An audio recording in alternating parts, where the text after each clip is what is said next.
ఇప్పుడు మనకి రాజస్థాను ఒకప్పుడంతా ఎడారే. అందులో ఆ ఇసక అవతల పక్కకు కొట్టుకుపోవడం వల్ల ఎడారి ప్రాంతం నుంచి బయట ఉన్న ప్రాంతం మిగిలింది. మొన్న ఈ మధ్యన ఒకసారి ఇసుక తుఫాన్ సంగతి విన్నాం, చూసాం. ఈ మధ్య కాలంలోనే. అట్లాంటివి ఈ ఎడారుల పక్కన ఉంటాయి. అయితే చైనా దీని సమస్య పరిష్కారానికి ఎడారి అనేటటువంటిది ఇసుక తుఫాన్లతో వచ్చినప్పుడు ఇబ్బంది కలగకుండా ఉండడానికి ఒక హరిత గోడ నిర్మిస్తోందట.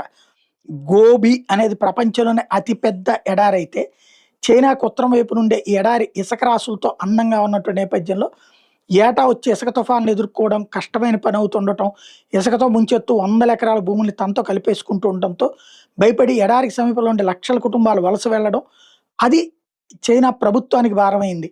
కొన్ని ప్రాంతాల్లో శాంత జనసాంద్రత తగ్గిపోయింది. అటు తమ్లమకన్ ఎడారిలో కూడా ఇదే సమస్య ఎదురైంది.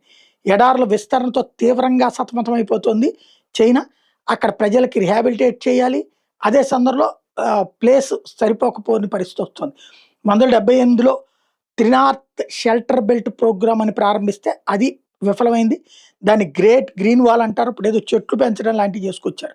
6,600 కోట్ల మొక్కల్ని నాటారు. 13 ప్రావిన్స్‌లో ఎడారి అంచుల చుట్టూ 4,500 కిలోమీటర్ల పొడవున చెట్లతో పచ్చలహారాన్ని నిర్మించడానికి తలపెట్టారు. అందులో భాగంగా 1978 నుంచి 6,600 కోట్ల మొక్కలు నాటారు.